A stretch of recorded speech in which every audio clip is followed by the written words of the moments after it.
अस्सलाम वालेकुम viewers and good evening. Game beat के साथ हाफिज़ मोहम्मद इमरान आपकी खिदमत में हाजिर है। आज का प्रोग्राम एक बड़ा स्पेशल सा प्रोग्राम है जिसमें हम बात करेंगे पाकिस्तान क्रिकेट के उस सुनहरे दौर के हवाले से जिसमें क़याम पाकिस्तान के बाद जब पाकिस्तान के पास वसाइल नहीं थे, मसाइल बहुत ज़्यादा थे, लेकिन पाकिस्तान के क्रिकेटर्स ने उस वक्त के जो पाकिस्तान टीम के खिलाड़ी थे उन्होंने जहाँ जहाँ गए अपनी कामयाबियों के झंडे गाड़े और अपनी सलाहियतों का लोहा मनवाया।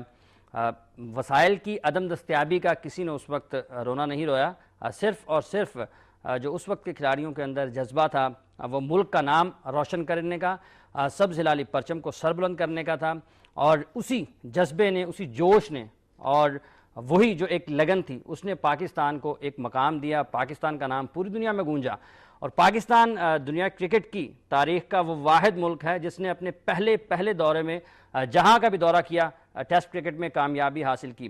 बड़े बड़े ममालिक जो हैं क्रिकेट खेलने वाले उनको एक लंबा अरसा लगा टेस्ट क्रिकेट में कामयाबी हासिल करने के हवाले से, लेकिन पाकिस्तान वो वाहिद टीम है जिसने इंडिया को पहले दौरे में हराया, जिसने इंग्लैंड को पहले दौरे में हराया, जिसने वेस्ट इंडीज़ को पहले दौरे में हराया और जिसने ऑस्ट्रेलिया जैसी मजबूत टीम को भी 80 रन पर आउट किया जिस वक्त कोई सोच भी नहीं सकता था। उन तमाम पाकिस्तान क्रिकेट की इब्तदाई जो कामयाबियाँ हैं उनकी आज हम बात करेंगे। यहाँ पर हमारे साथ स्टूडियोज़ में तशरीफ़ रखते हैं पाकिस्तान क्रिकेट का बहुत बड़ा नाम, लेजेंड है पाकिस्तान के क्रिकेट के पहले विकेट कीपर बैट्समैन इम्तियाज़ अहमद साहब। इम्तियाज़ साहब अस्सलाम वालेकुम और बहुत बहुत शुक्रिया आपका तशरीफ़ लाए। इम्तियाज़ अहमद साहब के साथ तशरीफ़ रखते हैं क्रिकेट हिस्टोरियन मवाहिद हुसैन सैयद। अस्सलाम वालेकुम शाह साहब, बहुत बहुत शुक्रिया आपका तशरीफ़ लाए। इम्तियाज़ साहब, किस तरह से देखते हैं आज 2011 है, आपका जहन जाता है 1952 में? जहन जाता तो है वैसे, लेकिन कभी तसव्वुर नहीं किया था कि क्रिकेट ऐसी पलटा खा जाएगी। अच्छा, कि हमारी कुछ जहनीत से बाहर निकल जाएगी। मतलब कि वो हमने नहीं सोचा था कि क्रिकेट प्रोफेशनल इतनी ज़्यादा हो जाएगी, प्रोफेशनलिज्म इसमें कि नुकसान ज़्यादा पहुँचाएगी प्रोफेशनलिज्म बनस्बत फ़ायदे के। ठीक। तो हमारे ज़माने में हम सब एमेट्योर थे। ठीक। मैं आपको बताता हूँ कि मैंने 54 में मेरे 86 के आइटम से वहाँ ओवल पे इंग्लैंड में, और मेरा ये रिकॉर्ड है और किसी फॉरेन टीम के विकेटकीपर ने अभी इतना नहीं किया वहाँ 86 के आइटम्स मोर देन 1100 रन जो मैंने वहाँ 54 में किया है। ठीक।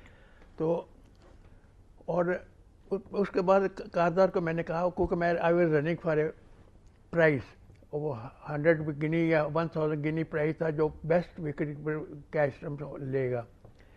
तो मैंने कारदार को कहा कि मुझे ओवर के बाद सब कैचेज अपन मैचेस खिलाओ ताकि मैं प्राइज हासिल कर लूँ। कारदार ने कहा अच्छा अब तुम नहीं खेलोगे, और खेलोगे लेकिन विकेट भी नहीं करोगे ठीक, क्योंकि तुम प्रोफेशनलिज्म की तरफ जा रहे हो, तुम्हारी फीलिंग्स डिफरेंट होती जा रही हैं, तो ये पसंद नहीं मुझे। और मैं वाकई फिर उसके बाद सब मैचेस खेला हूँ लेकिन विकेट भी नहीं उसने मुझे कराई। अच्छा अच्छा, ये उस वक्त फीलिंग थी और इस वक्त ख्याल था कप्तान का कि ये टीम को क्रिकेट के अलावा साथ सोशल साइड पे भी ठीक लेकर चलना है। ठीक। अच्छा भाई साहब, बड़ी अहम बात की है इम्तियाज़ साहब ने कि नुकसान ज़्यादा पहुंचाया है प्रोफेशनलिज्म ने निस्बतन फ़ायदे के। इनका पॉइंट एक्चुअली प्रोफेशनलिज्म नहीं, ये कमर्शियलिज्म है। ये व्हाट ही मींस, ये सही कह रहे हैं। ठीक। कि उस ये इम्तियाज़ साहब, फजल महमूद साहब, कारदार उस ज़माने में खेलते थे लव ऑफ द गेम। और इम्तियाज़ साहब की एक दो चीज़ें बताऊं कि अभी देखें इनको रिटायर हुए, क्रिकेट छोड़े हुए 50 साल हो गए हैं, लेकिन ग्रेट प्लेयर की एक सबसे बड़ी निशानी होती है हाफिज़ साहब की ग्रेट इम्पैक्ट हो। अभी तक दुनिया याद करती है। स्टेटिस्टिकली ना जाएं, स्टेटिस्टिक्स देखेंगे कहेंगे जी उन्होंने 41 टेस्ट खेले हैं, 29 की एवरेज थी, 300 मारे हैं, लेकिन इनका इम्पैक्ट देखें, कंट्रीब्यूशन। मैं दो तीन चीज़ें बताता हूँ। एक तो है कि पार्टीशन से पहले वर्ल्ड वॉर 2 ख़त्म हुई थी, ऑस्ट्रेलिया की टीम आई थी। 17 की एज में 1945 में इन्होंने 138 किया। लिंडसे एसेड कैप्टन थे उस टीम के। फिर जो वेस्ट इंडीज टीम आई पाकिस्तान में 48, before Pakistan got test status, पहले पाकिस्तानी बैट्समैन थे जिन्होंने एक टेस्ट साइड के खिलाफ सेंचुरी मारी थी। 131 किया और 76 किया। फिर 1951 में बहुत पावरफुल साइड आई थी, इंडिया को टूर कर रही थी, कॉमनवेल्थ साइड। ठीक। तो वो सब टीम को हरा रही थी। फिर नेहरू साहब ने इनको इनवाइट किया कि मैं एक प्राइम मिनिस्टर 11 बना रहा हूं, आप उस टीम में आके खेलें और आप मुकाबला करें कॉमनवेल्थ टीम का। ये आए, इन्होंने 300 नॉट आउट किया। ट्रिपल ये सेंचुरी। ये बड़े सगीर की हिस्ट्री में सबसे बड़ा स्कोर था एक बड़े सगीर का बैट्समैन अगेंस्ट बैरूनी साइड, किसी भी गैर मुल्की टीम के खिलाफ वो पहले था। ये इनका इंपैक्ट था। क्रिस्टोफर मार्टिन जेनकिंस की जो किताब है बाइबल समझी जाती है, who is who of world cricket, उन्हें बताया इम्तियाज साहब के मतलब कि he is the rock on which Pakistan cricket was built. लेकिन अफसोस की बात यह है क्योंकि इन्होंने क्रिकेट खेली, इम्तियाज फजल कारदार ने खेली बिफोर टीवी, जब टीवी एज नहीं थी पाकिस्तान में। ठीक। अब 2 साल पहले सारे cricket expert so called Pakistan में बैठे हैं इंक्लूडिंग टेस्ट प्लेयर्स, उन्हें बेस्ट एवर पाकिस्तान टीम बनाई है, उसमें विकेट कीपर बैट्समैन सेलेक्ट किया राशिद लतीफ को। तो ये इनके मतलब तो वेस्ली हॉल की आप किताब पढ़ें, पेस लाइक फायर, उन्होंने कहा कि मुझे अगर ड्रोने ख्वाब किसी बैट्समैन आए हैं तो इम्तियाज के आए, कोई हुक शॉट मारते थे। और इन्होंने ये बड़े बड़े जस्टिस कॉर्नेलियस बहुत बड़े आर्किटेक्ट थे क्रिकेट के, हनीफ बहुत बड़े आर्किटेक्ट थे। और हनीफ की एक बात बताऊं, जो मैं समझता हूं तारीख में सबसे बड़ा नॉक खेला गया हिस्ट्री में हनीफ का था, 337 अगेंस्ट वेस्ट इंडीज। उसकी जो बुनियाद रखी थी इम्तियाज ने, 91 किया था गिलक्रिस्ट के खिलाफ, और आगे बढ़ के ये हॉक शॉट मारे थे, ड्राइव मारे थे, और गलत आउट दिया गया था। तो ये मैं बता रहा हूं एक बड़े माइक्रो लेवल पे मैं बता रहा हूं इम्तियाज साहब की कंट्रीब्यूशन। ये लाहौर में कई साल तक ये डार्लिंग थे, कहते हैं लाहौर आउट, इम्तियाज आउट हुआ, लाहौर आउट हो गया। क्योंकि इम्तियाज साहब आप किस तरह से देखते हैं, जिस तरह से बता रहे हैं मवाइद साहब, जो क्रिकेट उस वक्त की है और आज की जो क्रिकेट है, उसमें एक बुनियादी फ़र्क तो जैसा कि कमर्शियलिज्म का बता रहे हैं, कमर्शियलिज्म बहुत ज़्यादा आ गया जिसकी वजह से नुकसान हुआ है। माजरत हमें करना पड़ेगी क्योंकि एक ब्रेक की तरफ जाना, वो ब्रेक पे जाएंगे और ब्रेक के बाद आएंगे, इम्तियाज साहब से गुफ्तगू का सिलसिला आगे बढ़ाएंगे। बड़ी अहम और बड़ी दिलचस्प बातें हैं।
Welcome back viewers. बात कर रहे हैं हम पाकिस्तान क्रिकेट के सुनहरे दौर के हवाले से। स्टूडियोज़ में तशरीफ़ रखते हैं हमारे साथ इम्तियाज़ अहमद साहब और मवाहिद हुसैन सैयद साहब। टेलीफोन लाइन पर हमें ज्वाइन किया है लिटिल मास्टर हनीफ मोहम्मद साहब ने। अस्सलाम वालेकुम हनीफ साहब।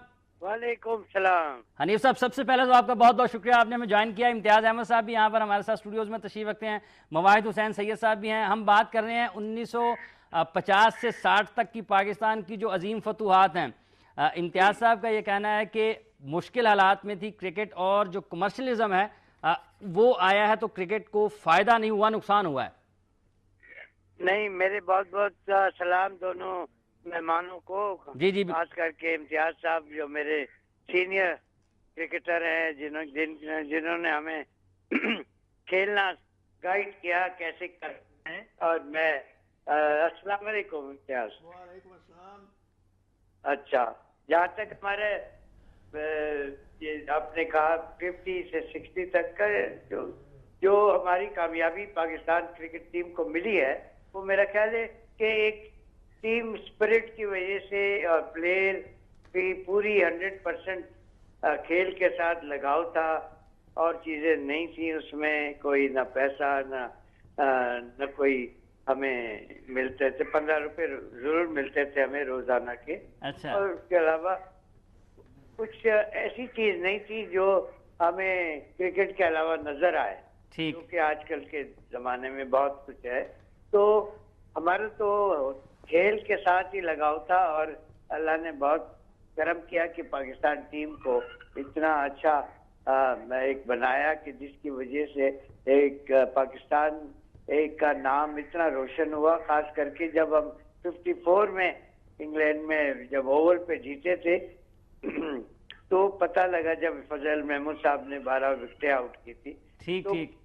लोगों को जब पता लगा कि Pakistan is a separate country then India, ठीक यानी ठीक। वो ये समझते थे कि एक पार्ट ऑफ इंडिया है पाकिस्तान। लेकिन जब हमारी जीत हुई तो हमारे जो प्लेयर थे एक लिहाज से पाकिस्तान के की तरह थे कि जो लोग मुल्क का नाम रोशन करते थे, मुल्क को इंट्रोड्यूस करते थे, दोस्त बनाते थे और दुनिया में ये चीज पैदा करते थे, इंफॉर्मेशन देते थे कि पाकिस्तान भी एक सेपरेट अलहदा से मुल्क है। इम्तियाज साहब आप कुछ कहेंगे हनीफ साहब से? हनीफ को कहना के अलावा बहुत, और मैं उनको बड़ा पसंद करता हूँ। और और हमारी पेड़ था एक अपना, लेकिन मैं समझता हूँ कि फिर भी हम इतने अच्छे प्लेयर इंडिविजुअली नहीं थे जितना कि हमने परफॉर्मेंस दी। ठीक। और नया नया पाकिस्तान बना था, नया नया जज्बा था, जोश था, और ना पैसे का फिक्र था ना किसी और चीज़ का। ये क्रिकेट दिमाग में सवार थी और क्रिकेट खेलते हुए हमने अच्छी परफॉर्मेंस दी। ठीक। अच्छा, हनीफ साहब को खेलते हुए देखना कैसा? जी हनीफ साहब क्या कहना चाह रहे हैं आप? मैं इम्तियाज साहब से थोड़ा सा तकल्लुफ कर रहे हैं मेरा ख्याल है। तकल्लुफ कर रहे हैं आप थोड़ा सा? आपने जो क्रिकेट में पाकिस्तान के लिए खेला, उसके अलावा आपने बॉम्बे स्टेडियम CCI में गालिबन 300 रन वर्ल्ड 11 के खिलाफ किए, ये सारी चीजें, और विकेट के पीछे फजल महमूद कॉड व इम्तियाज, ये सारा चक्कर चलता था।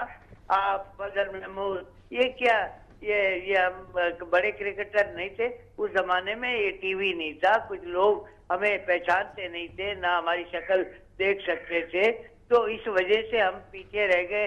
इस लिहाज से इम्तियाज साहब सही कह रहे कि हम इतने बड़े प्लेयर नहीं थे, लेकिन हकीकत में मेरा ख्याल है कि जो प्लेयर आजकल हैं उनसे ये प्लेयर जो 52 के जमाने से चले थे वो प्लेयर ज्यादा बेहतर थे, इसलिए कि जब खेलने की जो प्लेइंग कंडीशन थी वो बहुत मुश्किल थी, कोई विकेट कवर नहीं थी, कोई बहुत सारे रूल्स ऐसे थे, ना हेलमेट था, ना कुछ था, ना थर्ड अंपायर था, ना न्यूट्रल अंपायर था।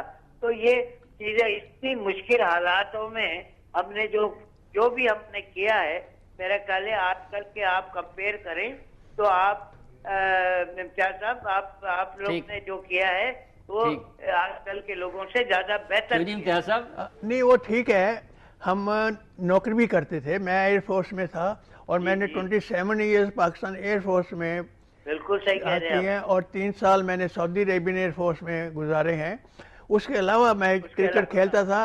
और आजकल के जो क्रिकेटर हैं इनके पास वाई क्रिकेट खेलने के और कोई काम नहीं, या पैसे बनाने के लिए और कोई काम नहीं है। अच्छा। तो, लेकिन हम फिर भी खुश थे, हमने बड़ा एंजॉय किया क्रिकेट को। बिल्कुल बिल्कुल। आजकल तो PCB के साथ हर एक 15, 20, 25 आदमी का कॉन्ट्रैक्ट है, चाहे अब वो खेले ना खेले आपको पैसे भी मिल रहे हैं, आपको फिक्र ही नहीं है घर वालों की। अच्छा, अनिल साहब लाइन पे रहिएगा, बड़ी दिलचस्प बात है। मोबाइल साहब आप किस तरह से देखते हैं, जिस तरह से टीवी का जिक्र किया अनिल साहब ने कि लोग उस वक्त पहचानते नहीं थे, आज के प्लेयर्स से हम फिर भी बहुत अच्छी क्रिकेट खेली है। मैं समझता हूँ 100 साल के बाद भी अगर कोई कहेगा ना कि greatest ever knock in the history of test cricket, वो हनीफ साहब का है, 337 इन bridge town.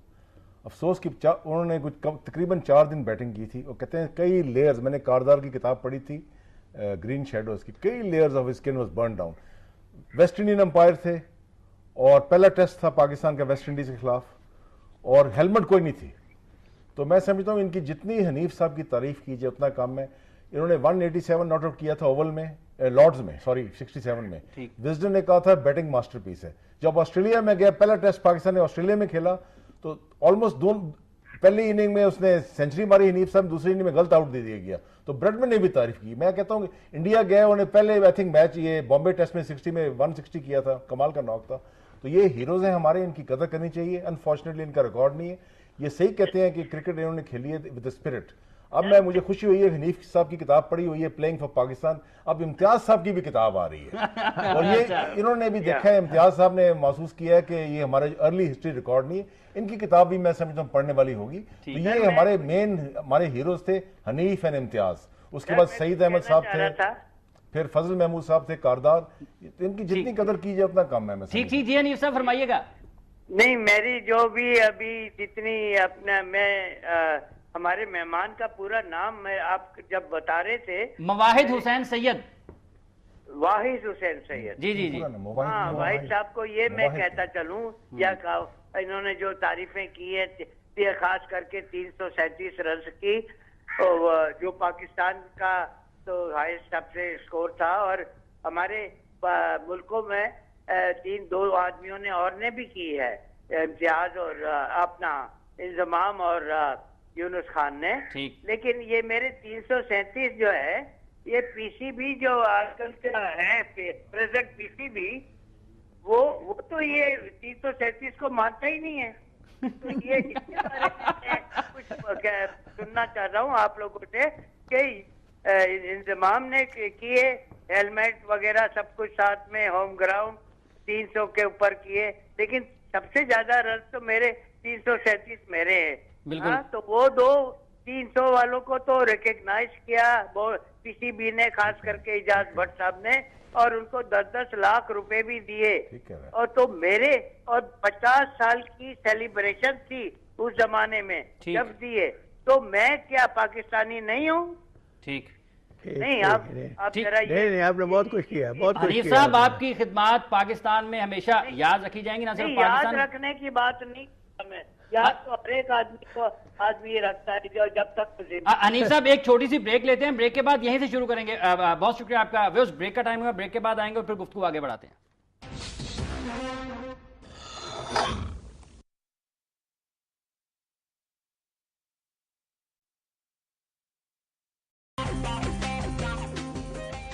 Welcome back viewers. बात हम कर रहे हैं पाकिस्तान के दौर के हवाले से, वो शुरू का दौर जिसमें पाकिस्तान ने तारीखी कामयाबियां हासिल की। स्टूडियोज़ में हमारे साथ इम्तियाज़ अहमद साहब, मवाहिद हुसैन सैयद, और टेलीफोन लाइन पर कराची से हमें ज्वाइन किया हुआ है लिटिल मास्टर हनीफ मोहम्मद साहब ने। हनीफ साहब, हम बात करेंगे थोड़ी सी जो पाकिस्तान की पहली फतह थी।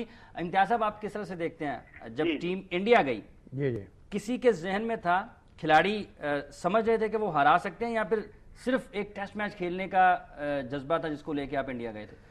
नहीं, जज्बा तो था ना, जज्बा वही जज्बा और जोश था जो टीम में था। पाकिस्तान नया नया बना था और फिर इंडिया के खिलाफ मैच था, तो अप्रोच बड़ी डिफरेंट हो जाती है फिर। बिल्कुल ठीक है। हाँ, तो उसमें नेचुरली फजल महमूद ने, उसमें इस्लामिक कॉलेज के 11 प्लेयर थे लाहौर से। ठीक। इस्लामिक कॉलेज, उसमें अभी फर्स्ट क्लास की शुरू नहीं हुई थी पाकिस्तान में। ठीक। जिससे टीम सेलेक्ट होती, 11 इस्लामिक कॉलेज के थे, 2 गवर्नमेंट कॉलेज के, महमूद हसन, वकार हसन। ठीक। और इन दोनों जो इस्लामिक कॉलेज के प्लेयर्स, अपना फजल महमूद और नज़र मोहम्मद, इन्होंने वहाँ परफॉर्मेंस दे दी। ठीक। तो नेचुरली वो एक कम्बिनेशन पुराना बना हुआ वहाँ क्लिक कर गया। तो उस वक्त वो समझ रहे थे कि आप इनको, जब पहला टेस्ट मैच आप हार गए?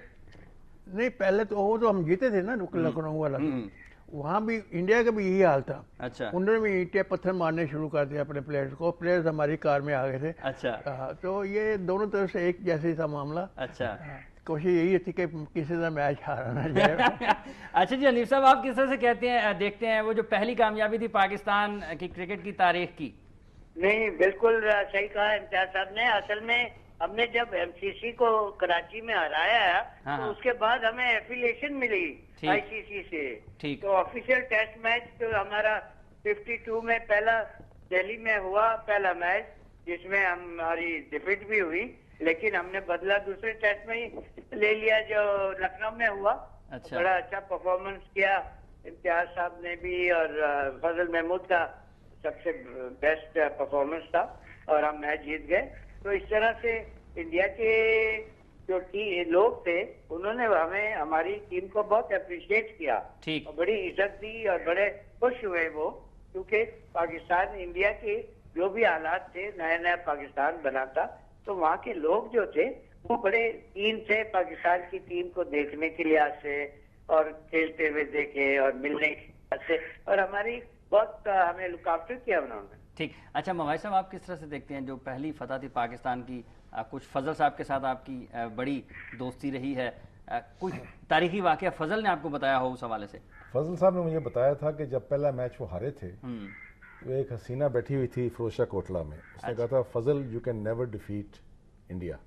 तो फजल में बहुत ज़्यादा थी फाइटिंग स्पिरिट। उसने कहा आप प्लीज़ लखनऊ में आएँ तो हमें बता देंगे। गलती हिंदुस्तान ने की कि वो मैच उन्होंने मैटिंग में रखा था। ठीक। उन्होंने दो अपने बॉलर खिलाए, हीरालाल गैकवाड और वो न्यालचंद। उनका ख्याल था ये बैटिंग में बहुत अच्छे हैं। उनको इतना अंदाज़ा नहीं था कि फजल बैटिंग में अनप्लेएबल है। तो फजल ने, पाकिस्तान ने मैच जीता, इनिंग्स एंड 43 रन, फजल ने 12 विकेटें ली। फजल साहब ने मुझे बताया जब पेविलियन में आए हिंदुस्तान को आउट करके तो वही लड़की बैठी हुई थी। उन्होंने कहा what do you think of it now? उन्होंने कहा फजल यू हैव प्रूवन इट। वो लड़की इंदिरा गांधी थी। तो ये लोग थे जिन्होंने अपना स्टैम्प किए। मेरी वालदा कहती थी मरहूमा कि अल्लाह उनको बख्शे कि इन लोगों की वजह से पाकिस्तान की पहचान है। ये हमारे अर्ली हीरोज़ हैं, इन्होंने हमें खुशी दी है। अनफॉर्चुनेटली हम भूल गए हैं कि ये लोग एज ए मिशन खेलते थे, एक स्पिरिट थी उनमें। इतनी स्किल ना हो लेकिन उनमें विल बड़ी थी। आजकल इतनी ट्रेनिंग, इतने पैसे, हर चीज़, स्किल भी डेवलप हुई है लेकिन विल नहीं है, दिल नहीं है। विल नहीं है। जिनमें स्किल थी, हनीफ साहब उस वक्त, मैं कहता हूँ ये पहला मैच भूल गए। पहले मैच में मैंने तो पढ़ा है ना, मेरे वक्त से पहले मैच में इन्होंने 50 किया था, नजर मोहम्मद के साथ पार्टनरशिप की 64 रन की, इन्होंने 50 किया था पहली इनिंग में। ही वॉज ओनली 16 और 17। तो इन लोगों की मैं कहता हूँ बहुत बड़ी कंट्रीब्यूशन है उनमें। देखें ना, ये इन्होंने, हनीफ साहब ने और इम्तियाज साहब ने, इनकी बॉम्बे में, मद्रास में भी पार्टनरशिप हुई थी आपकी 150 रन की, और वेस्ट इंडीज में भी हुई थी 61 में, जिनमें इम्तियाज साहब ने 135 किया था।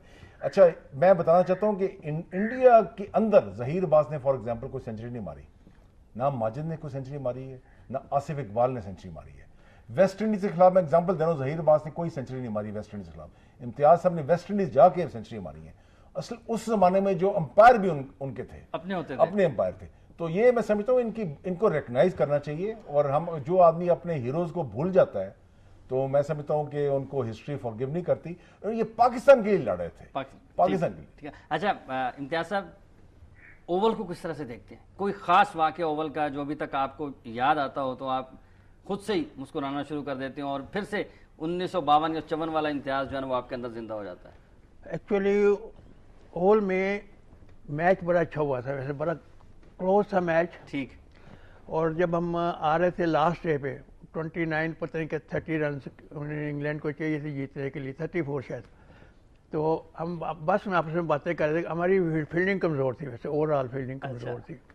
तो भाई कैच आए तो हाथ डाल दें, शायद वो फंसी जाए हाथ में। ठीक है। तो कोशिश ज़रूर करें। तो जाते ही लेग स्लिप में वो वार्डल उनका एक प्लेयर था, बड़ी हिट मारता था। अच्छा।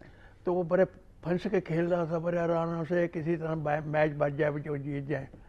लेकिन आते ही उसने फिर स्लिप में कैच दिया, लिमुजीन को उसने ड्रॉप कर दिया फर्स्ट ओवर में ही। अच्छा। हाँ, ये हिसाब होता था हमारा।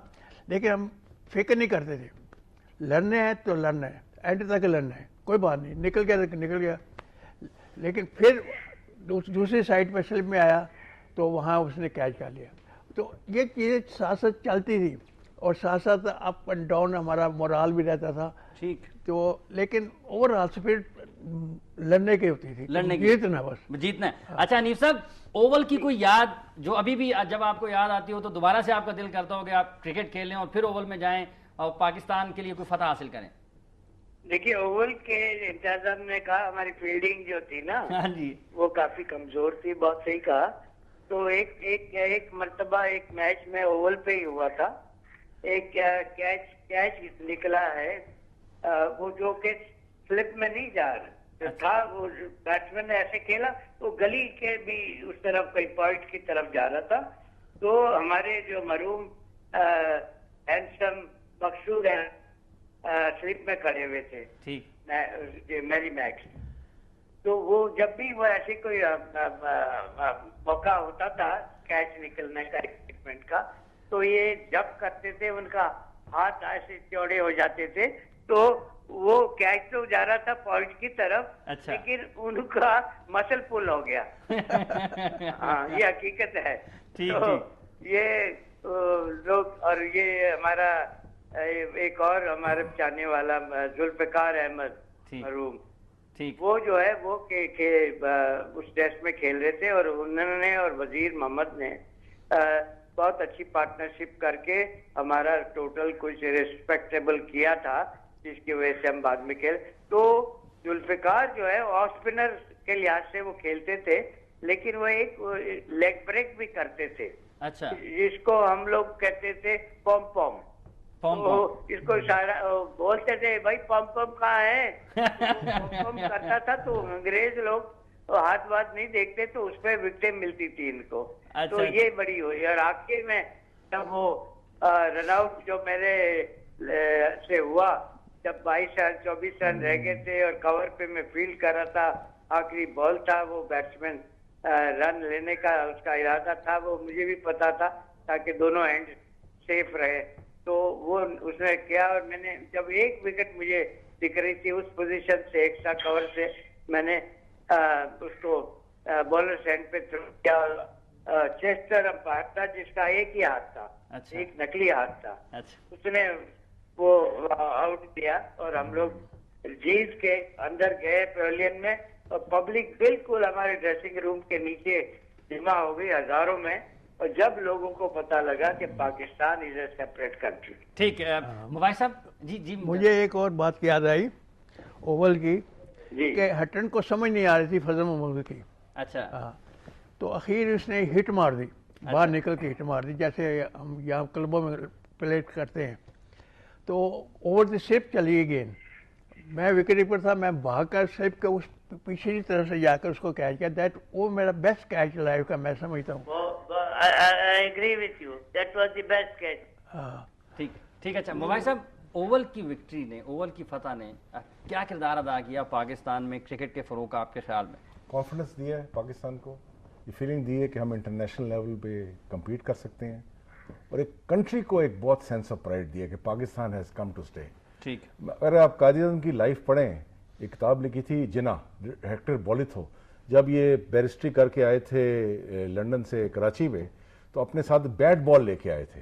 बच्चों को कहा था कि बांटे मत खेलें, आप खड़े होके वाइट कपड़े पहने और क्रिकेट खेलें। तो क्रिकेट हमारे लिए बहुत, मैं समझता हूँ पाकिस्तान के लिए पहचान थी और जॉय था। हनीफ साहब की एक चीज़ और चीज़ बताऊँ बड़ी यूनिक, गैरी सोबर्स का मैंने इंटरव्यू सुना था, उन्होंने कहा सर गैरी सोबर्स जो अजीम तरीन ऑलराउंडर था, उन्होंने कहा हनीफ वॉज एम्बी डेक्स्ट्रस, कि एक उन्होंने ओवर कराया, उनको याद हो गया था, एक ही ओवर में उन्होंने लेफ्ट हैंड बॉलिंग भी की और राइट हैंड बॉलिंग की। तो ये हनीफ साहब आप बता सकते हैं। हनीफ साहब, एक ही ओवर में आपने दाएं और बाएं दोनों हाथों से बॉलिंग कर दी। जी वो क्या करूं मैं, वो असल में जमैका पे गैरी सोबर्स ने वर्ल्ड रिकॉर्ड तो किया, लेकिन आखिर में हमारे पास दो बॉलर अनफिट हो गए थे, महमूद हुसैन, नसीम अल गनी। तो मैंने भी गेंद की, और उसमें वॉलकॉट खेल रहा था तो 85 ऐसे रन से, और गैरी सोबर्स भी 350 के ऊपर वर्ल्ड रिकॉर्ड के करीब थे। तो जब मुझे कादार साहब ने बॉलिंग दी, तो मैंने 3 हाथ राइट आर्म किए। अच्छा, और फिर मैंने एम्पायर को कहा कि ना, I want to bowl with left arm.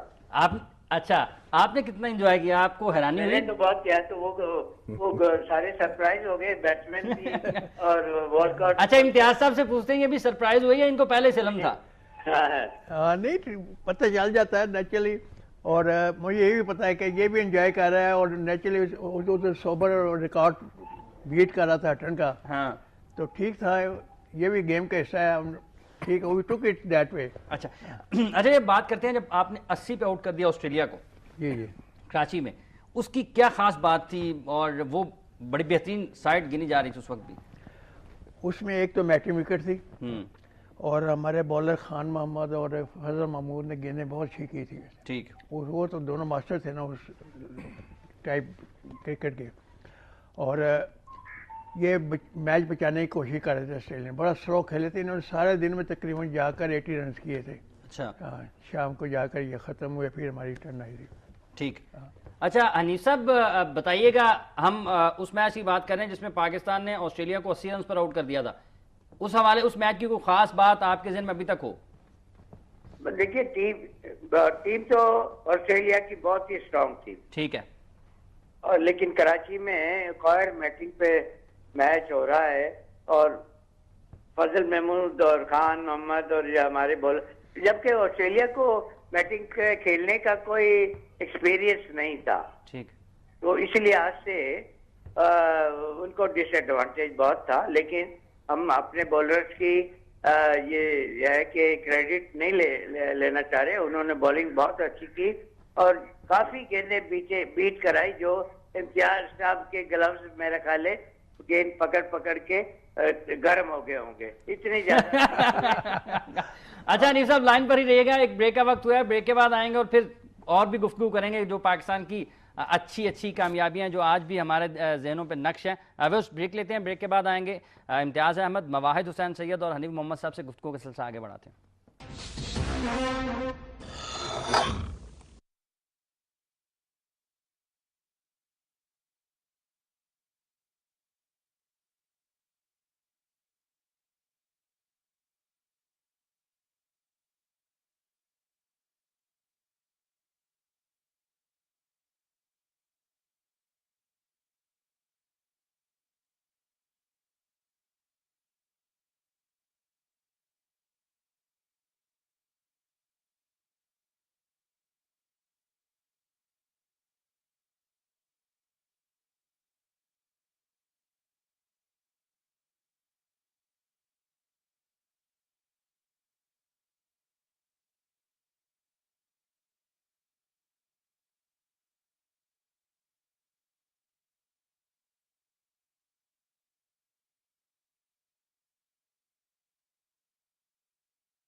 Welcome back viewers. Pakistan की क्रिकेट के दो चमकते दमकते सितारे जो हमेशा चमकते रहेंगे पाकिस्तान की क्रिकेट की तारीख, जब जब उसकी बात की जाएगी हनीफ मोहम्मद और इम्तियाज़ अहमद का नाम हमें हमेशा नुमाया नजर आएगा।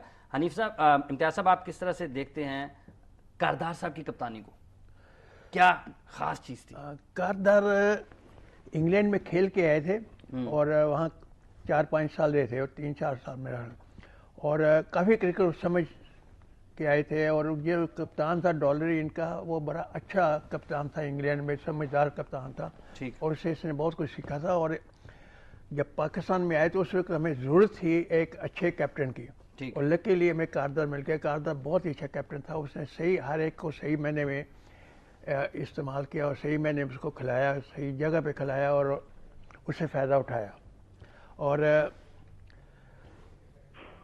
कारदार ना होता तो मेरा ख्याल में पाकिस्तान क्रिकेट इतनी बाहर ना आती, इतनी ना ऊपर जाती जितनी। इतना अहम किरदार कप्तान का। ओह यस, बहुत अच्छा कप्तान था। मैं समझता हूँ कि उसकी कप्तानी ने बहुत अच्छा पार्ट प्ले किया हमारी अर्ली क्रिकेट पे।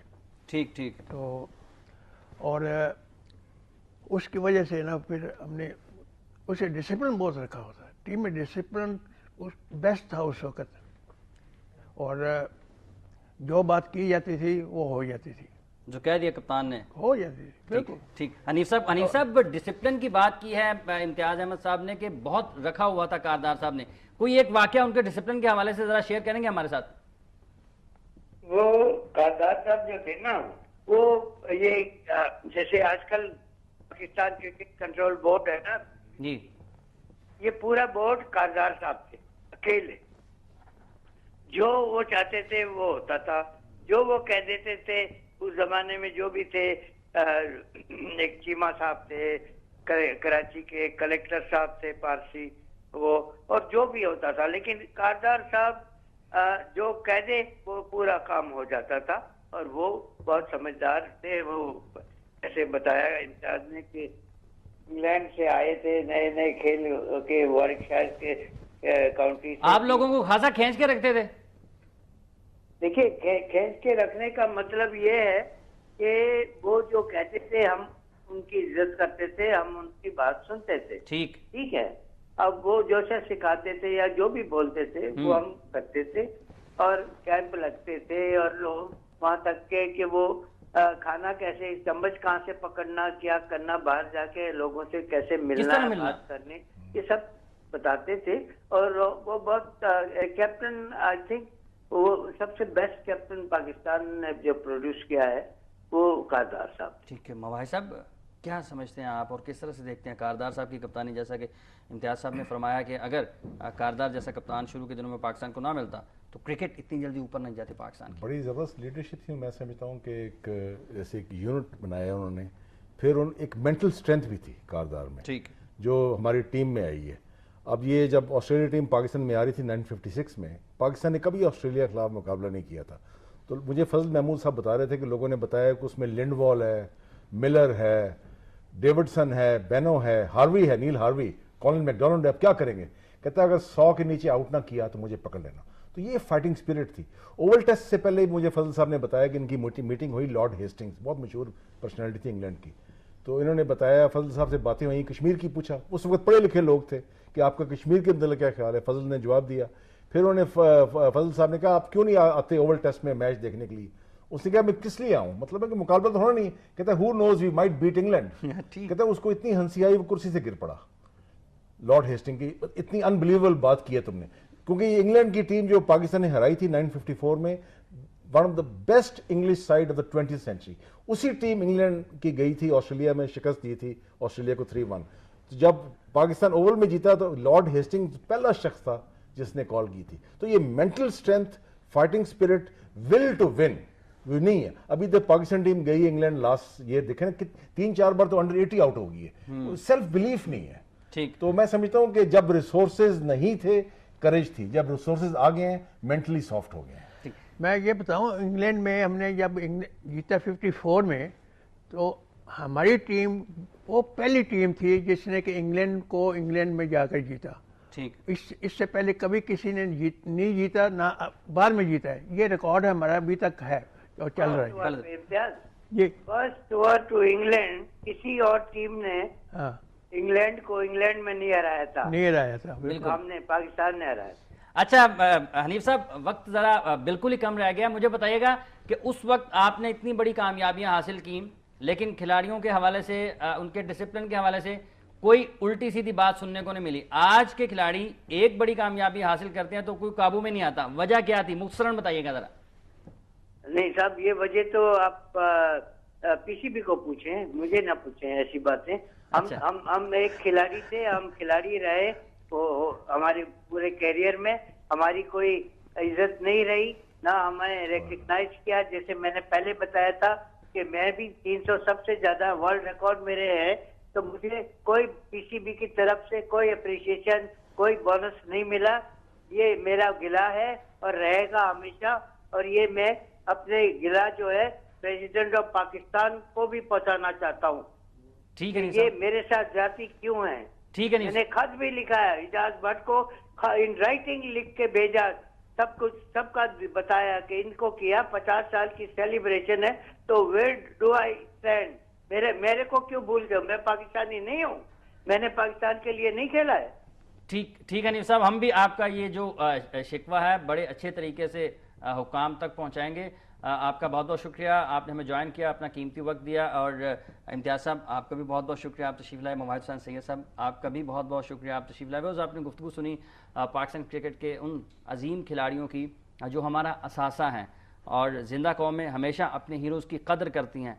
अफसोसनाक बात यह है कि जिस तरह से हनीफ साहब जो भी फरमा रहे हैं, अब वो उन लोगों के लिए उनको सोचना चाहिए, उनको देखना चाहिए कि ऐसे खिलाड़ी, ऐसे अजीम खिलाड़ी, उनको ऐसे शिकवे करने की, शिकायत करने की ज़रूरत क्यों पेश आती है?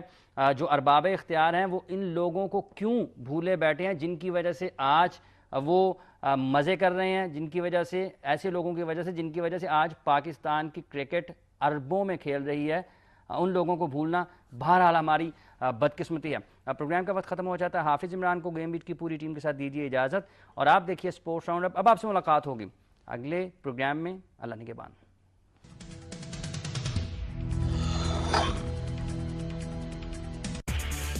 जनूबी अफ्रीका क्रिकेट टीम के कोच गैरी क्रिस्टन का मानना है कि टी20 क्रिकेट की बढ़ती हुई मकबूलियत से इंटरनेशनल लेवल पर खेले जाने वाली क्रिकेट को खतरा है और टी20 सिर्फ डोमेस्टिक लेवल पर खेली जानी चाहिए। उन्होंने मजीद कहा कि इंटरनेशनल क्रिकेट सिर्फ टेस्ट और वनडे इंटरनेशनल खेलने से बेहतर हो सकती है, न कि लिमिटेड ओवर्स की क्रिकेट खेलने से। गुज़िश्ता हफ्ते एटीपी इवेंट में डबल्स टाइटल जीतने वाले इसाम उल हक और रोहन बोपन्ना को विंबलडन में 4th सीड हासिल हो गई है। इसाम उल हक विंबलडन में सीडिंग हासिल करने वाले पहले पाकिस्तानी खिलाड़ी बन गए हैं। इंग्लिश काउंटी हैम्पशायर ने शाहिद अफरीदी के क्रिकेट से रिटायरमेंट और बोर्ड के साथ तनाज़ात की वजह से शाहिद अफरीदी के साथ रजिस्ट्रेशन मनसूख कर दी थी, लेकिन अब बोर्ड के साथ तनाज़ा हल होने का खैर मकदम करते हुए काउंटी तर्जमान का कहना है कि वो अफरीदी को बहुत जल्द टीम में वापस देखना चाहते हैं। वाज़ेह रहे अफरीदी इस तनाज़े की वजह से हैम्पशायर की तरफ से 6 मैचेस नहीं खेल सके। गुज़िश्ता बरस दौरा यूएई पर साउथ अफ्रीका से वनडे सीरीज के दरमियान विकेट कीपर बल्लेबाज जुल्करनैन हैदर धमकियों को जवाब बनाकर कौमी टीम छोड़कर सियासी पनाह की गर्ज से लंदन रवाना हो गए थे और वहां से निजी वेबसाइट पर क्रिकेट बोर्ड में होने वाली नाइंसाफियों के बारे में इंकशाफ करते रहे थे। 1 माह कबल वतन वापस पहुंचने पर जुल्करनैन वजाहती खत भी पीसीबी को भिजवा चुके हैं और कल पहली मरतबा डिसिप्लिनरी कमेटी के सामने पेश होंगे, जो कि उनके मुस्तकबिल में क्रिकेट को जारी रखने या न रखने का फैसला करेगी। इंग्लैंड और श्रीलंका के माबैन तीसरा और आखिरी टेस्ट मैच जारी है। मेजबान टीम को सीरीज में 1-0 की बढ़तरी हासिल है और अगर इंग्लिश टीम जारी मैच भी अपने नाम करने में कामयाब होती है तो वो टेस्ट रैंकिंग में दूसरे नंबर पर आ जाएगी और इसके बाद इससे आगे सिर्फ भारत रह जाएगा।